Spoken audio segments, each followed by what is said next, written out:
বন্ধুসকল, অসমত যে নতুন মুফতিজন ওলাইছে, সেই মুফতিজনৰ নামটো বাৰু কি আছিলে? মুফতি মুস্তাফা কামাল আজহাৰী নে কিবা বুলি এজন মুফতি এজন ওলাইছে। তেখেতৰ কথা বতৰা শুনিলে মানে গা জ্বলি মানে ছাই হৈ যায়। এজন ক'ৰ পৰা টপকি গ'ল? এইটো ওপৰৰ মাল নেকি বে? আপুনি যদি ভিডিঅ'টো চাইছে, আপোনাক কৈছোঁ, আপুনি উদ্ভণ্ডালিবোৰ এৰি দিয়ক।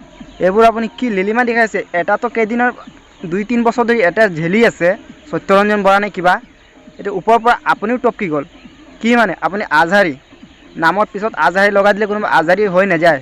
আপুনি কি সঁচাকৈ আজহাৰী কলেজৰ পৰা ডিগ্ৰী প্ৰাপ্ত নেকি? আপোনাৰ কি সঁচাকৈ ডিগ্ৰী আছে নেকি আজহাৰী? সেই সাউথ আফ্ৰিকাৰ পৰা আপুনি পঢ়ি অহা?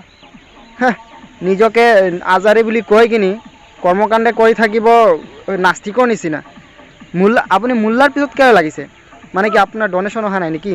তেখেতৰ কথা বতৰা শুনিতো মই ইমানখিনি কনফাৰ্ম হৈছোঁ, তেখেতে মোল্লাসকলৰ পিছত ইমানকৈ লাগিছে কিয়? প্ৰথম কথা হ'ল, তেখেতৰ পকেটত কোনো ধৰণৰ টকা সোমোৱা নাই। আৰু দ্বিতীয় কথাটো হ'ল, তেখেতে চান্দা উঠাব পৰা নাই। তেখেতৰ 2 নম্বৰ কথা। 3 নম্বৰ কথাটো হ'ল, তেখেতক মানে কোনো ফাণ্ডৰ পৰা টকা তেখেত পোৱা নাই। আৰু টকা পাইছে যদি সেইটো বেলেগ কোনো পাৰে বা বেলেগ ক'ৰ পৰা যদি আহিছে মই সেইটো নাজানো। হয়তো তেখেতে নিজকে লাভান্বিত কৰাৰ কাৰণে তেখেতে এনেকৈ একটা চক্ৰান্ত কৰিছে আৰু ইছলামৰ নামত এনেকৈ মানে লেতেৰা মুখৰ পৰা পেলাইছে। তো চাওক বন্ধুসকল, তেখেতে হয়তো মানে নেতা হ'বৰ কাৰণে এনেকৈ কৰিছে আৰু তেখেতৰ কথাত কোনোবা ভুল নাযাব। তেখেতে যিমানখিনি কথা কৈছে, এটা কথাটো কিন্তু প্ৰমাণ নাই। কোনটো হাদিছ কোৰাণত লিখা আছে যে আমি পিকনিক কৰিব পাৰি?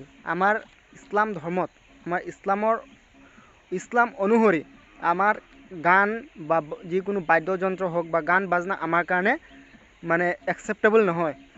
আৰু তেখেতে কি কৈছে? পিকনিক মনাব পাৰি, 31st নাইট আমি উদযাপন কৰিব পাৰি। 31st নাইটত কি হয়? গান গাব, ডান্স কৰিব, নৃত্য কৰিব, গান বজাব, এইবোৰ কৰিব। তো এইটো আমাৰ ইছলামত এইটো নাই। অলৰেডি এইটো আমাক বেন কৰিছে, ইছলামে আমাক বেন কৰিছে। এইটো আমাৰ একচেপ্টেবল নহয়ে। আৰু তেখেত কৈছে মনাব পাৰি। তো এতিয়া নিজে ভাবক এইটো কেনেকৈ ধৰণৰ মুফতি হয়। আৰু আপোনালোকে গমেই পাইছে, তেখেতৰ ওপৰৰ পৰা কোনোবা আহি কিনি তেখেতৰ লগত তৰ্ক কৰিলে নোৱাৰে। গাইজ, তেখেতৰ কথা ভুল নাযাব, তেখেতৰ কথা বাদ দিয়ক। তেখেতক মানে কৈও লাভ নাই।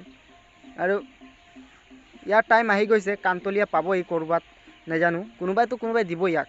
তেখেতৰ যেনেকৈ উদ্ভণ্ডালি চলি আছে ন, তেখেতক এতিয়াও সময় আছে, ভাল হৈ যাওক, ভাল কিবা কৰক। মই আগতো কৈছোঁ, মই প্ৰথম ভিডিঅ'টো মই কৈছোঁ, আপোনালোকে ভাল কিবা কৰক, আগুৱাই যাব। কেলৈ এইবোৰ কৰিব লাগে? তো গাইজ, ধন্যবাদ। ইমানেই। পৰৱৰ্তী ভিডিঅ'ত আকৌ লগ পাম।